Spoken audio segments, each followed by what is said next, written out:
I'm Jennifer. And I'm Eric. And our journey to parenthood started about 6 years ago. As it is with about 1 in 8 couples in the U.S., we had trouble conceiving. We were supposed to be the no-brainer infertility couple, and no-brainer turned into $109,000 in 5 years of IVF, IUIs, really invasive, several surgeries, and many miscarriages and a lot of heartbreak. We had thought that it would be, not as difficult, and we kept trying everything and reading everything and said, oh, well, it has to be this, it has to be that, and really it just wasn't coming together for us. But still, you just hold out hope and you just keep going down the road, and it's and that was really where we were kind of stuck in a rut of treatment after treatment.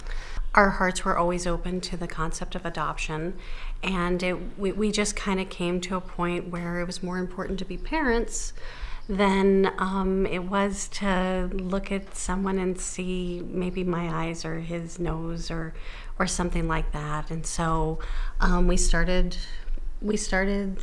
to figure out where our baby was going to come from. All this time I was involved with Resolve, and we're working on adoption conferences and working with adoption professionals, and we came to a place where adoption was just the right time for us. We contacted AdoptHelp. One, we had been through the mill of infertility treatment, and I wanted things to be easy. I also, it was very important to me that whoever we dealt with was going to be really ethical with our birth mother, because this is someone who was going to give life to our baby and someone we needed to treat really well. And I'm a really compassionate person, but I wasn't necessarily the one who wanted to make sure that I was the really ethical person. So I wanted someone to take care of that and take care of her, because I was still emotionally taking care of myself. And so we did all our paperwork and we did our home study. We did a brochure that described us, and we did our brochure, which was a lot of fun. I mean, you go through and you find pictures and you write stories. Well, what's important about you that you would want other people to know? And the thing with that is it was really important to be honest and upright and totally, this is what you're about, because somebody's going to make a choice based on that, and you want them to know who you are. And if you try to blow that out of proportion and make it something you're not, then you may end up with a child that's not really the one that you should have. That was actually a really fun process to do, because after years of maybe if we do this, maybe if we do this, maybe we kind of got back to looking through pictures and sort of rediscovered who we were as individuals and as a couple. And so it was actually a really fun thing for us to do. But all through that, and all through the writing all the things you needed for the home study, and going back and collecting tax returns and getting letters of recommendation from friends and everything, it never really sunk into me what we were doing. It was like, okay, we'll gather this documentation, we'll go jump through these hoops, but in the end, it's just going to be more of the same. And I don't know why I thought that. It wasn't really like I knew going into it that this was going to be something that was different, that this was really going to be something that changed our lives. But at the same time, I'm like, hey, okay, let's just do it. And I kept saying, let's make it real, let's make it real. So we hit a milestone of, we did this on our home study, or we finished this on our brochure, and then I'd make us go celebrate by buying something for the baby.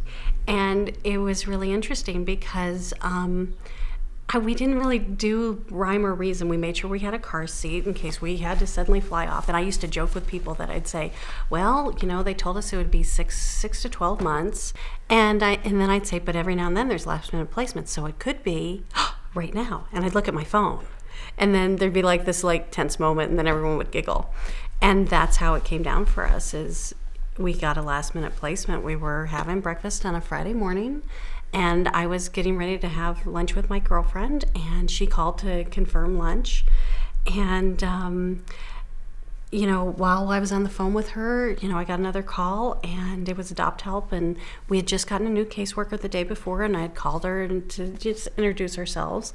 And at this point, I'm like, Jenny's got 2 phone calls backed up. I might as well go play with a cat or something. So I left.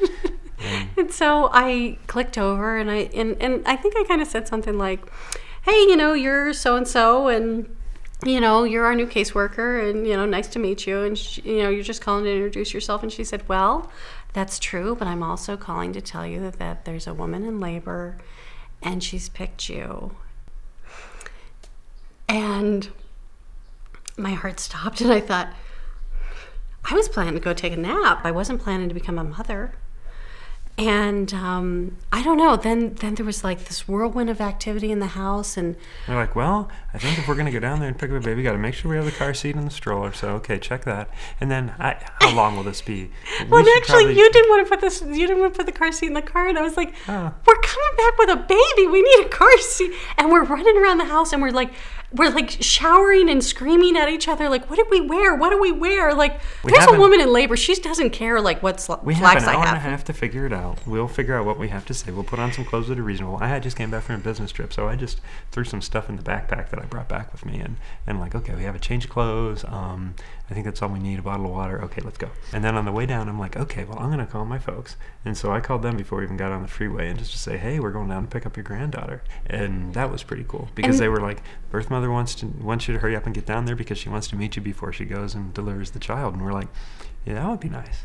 And our birth mother, who I, had built into, like, maybe a birth mother is a scary person. And we'd always been told that, birth mothers are angels on earth. And I think you'd be terrified if you met an angel on earth. And we were terrified to meet her.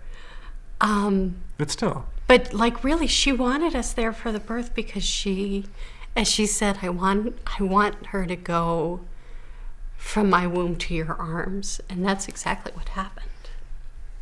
And we went down and we met her, and she was, and our birth mother's gorgeous. And we walked in the room, and I thought, oh boy, she's gorgeous. This is great. We're going to have a beautiful baby. And two incredibly average-looking people got the most beautiful baby in the world. So that worked out. Okay, so how was the birth? Yeah, and then so people were asking questions like, well, how did you know? What was this day going to be like? How did you prepare yourself for this day? And I said, it's sort of like you get up in the morning and you make up a batch of chocolate cake and you pour it all over yourself and you walk into a cage full of live ferrets. You know it's going to be unlike any day you've ever had in your life. And that was kind of the way it was for us, because the whole thing, I mean, we've never been in the room with somebody delivering a baby before that we just met 4 hours ago. Go figure that out. And so just it was, it was like, and I mean, we were so incredibly supported, and this is probably not how it went down, but it felt like she had a caseworker and a social worker. We had a caseworker and a social worker. The baby had a caseworker and a social worker. Like, we had this team of people, and it was also really incredible because the hospital that she was born in didn't do a lot of adoptions. The labor and delivery went longer than they thought, and the team that was with our birth mother didn't want to leave her. And so we ended up with 2 teams in the room, because nobody wanted to leave this woman and nobody wanted to leave this baby. And I think there was like 8 people in the room. There were so many people in the room. It was so confusing. And she came out, she was born, she came out, and we were whisked away, and we were stunned. And the hospital was so sweet, and they kept saying, okay, Mom and Dad, you want to take this picture. This is the first bath. You want to take this picture. You want to take this picture. And finally, the nursing staff just took our camera, because we were just we were shocked and we were in awe. And Dana grabbed onto my finger, and I realized that the nursing staff was calling me Mom.